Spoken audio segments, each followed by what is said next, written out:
Бүгін Сауранбаев тағы жоқ. Өткенде Высший аудиторский палатының есебі кезінде болған жоқ. Бүгін енді көлік потенциалын тағы қарап отырмын, Сауранбаев тағы жоқ. Сауранбаев көп сұрақтарым бар еді, тағы қоя алмадық. Бұл тағы келмеді парламентке. Бұл бір мәселе. Оны министр мырза, сіз келесіде алып келіңіз, жетектеп ол жігітті. Екінші мәселе. Мына Эйр Астанаға байланысты. Жаңа өте біздің депутаттардың бәрі мәселені көтеріп жатыр. Шынында да Эйр Астана біздің аспанның құдайы болып алған. Жаңа билеттің бәрі деген жақындаған кезде көтеріледі. Ол деген жаңағы арақашықтыққа байланысты бәрі бос әңгіме ғой. Билет қалай ол көтеріледі жақындаған? Жақындаған кезде ол көтерілмеу керек. Наоборот, жақындаған кезде ол түсу керек билет деген бағасы. Сен ол тезірек өткізу керек ол билетті. Бұлар керісінше жұмыс жасайды. Мына Эйр Астананы, лоукастерді, бұны дұрыстап майшамен қарау керек мәселесін.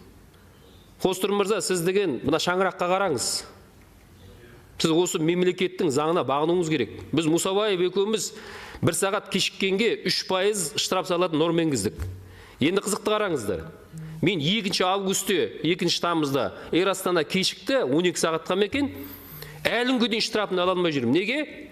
Олардың қитұрқы дейін жасап қойған схема. Анаған кіріп, заявка беріп, оның жауабын алып, оған барып, оны ақша алу деген, мен әдейі жүрмін соның соңында. Бәрі алам мен оны. Алдында біреуін алдым.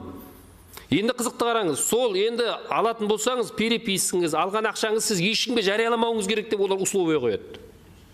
Министр мырза, мына біріншіден, тек қана Эйр Астана емес, бүкіл бізде көлікте жаңағы қайтаратын ақша компенсацияны бар ғой, заңмен қарастырылған. Соны упрощать етіңіздер. Адам оңай өзінің өтінішін беру керек, ақша тезірек түсу керек оның счетына қайтып келіп.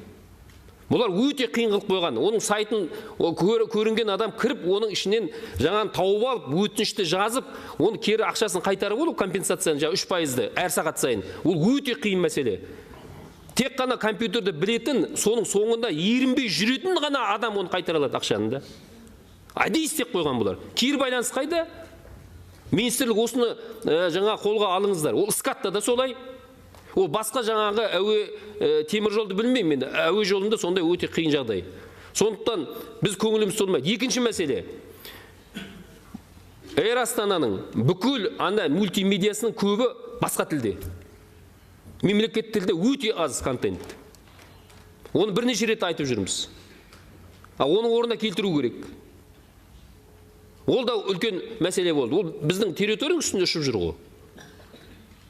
Біздің өзіміздің компаниямызды біз есептейміз ғой. Неге мемлекеттік тілде ол жерде басымдылық берілмейді? Ең болмаса 50-де 50 қылыңдар. Ол жерде бар болған 10% болу керек. Әр кеткенде. Мемлекет тілдің үлесі мультимедиасында. Сондықтан, Қостыр мырза, сіз парламентке бірінші рет келіп отырсыз. Сізге бір-ек қана сұрақ қойылды. Бірақ сіз мына Қазақстан территориясына келгеннен кейін бірінші кезекте Қазақстанның азаматтар мүддесін қорғауыңыз керек. Қазақстанның заңын сыйлауыңыз керек. Осы жерде жағдай жасауыңыз керек. Ақшаны бәріміз де жақсы көретін шығармыз, бірақ сіз пайда көреміз деп билетті көтере бермеңіз. Билеттің реті болу керек. Сіз күнде зарплата көтеріп жатқан жоқсыз. ГСМ бағасы күнде өсіп жатқан жоқ. Біздің территориямыз күнде резинка болып созылып бара жатқан жоқ. Оның деген несі расстояниясы ұзара беретіндей. Арақашықтығы. Сіздер бағаны көтересіздер. 60 мыңнан 120 мыңға дейін кетіп қалады билеттің бағасы деген. Олай болмау керек. Әр заттың өзінің реті бар. Сондықтан министрлік бұл авиакомпанияларды дұрыстап тұрып қолға алу керек. Жаңа мәселелердің бәрін реттеңіздер. Ережелердің бәрін оңай қылыңыздар. Адамдардың байланысын оңай қылыңыздар. Ақшаны тезірек түсетін қылу керек компенсацияның бәрі. Тіпті автоматын түсетін қылыңдар. Билет тапсырған кезде біз қарайған штрафты төлейміз. Күлетін ештеңе емес ол. Сіз күлмеңіз. Сіз бізді менсінбей өтсіз. Осы жерде отырып алып. Біз сізге абареген емеспіз Африкадағы. Ештеңені түсінбейтін. Ойнамаңыз. Ондай. Күліп бізді менсінбей. Бұл парламент. Бұл халықтың өкілі осы жерде отырғандардың бәрі. Халық сайлаған.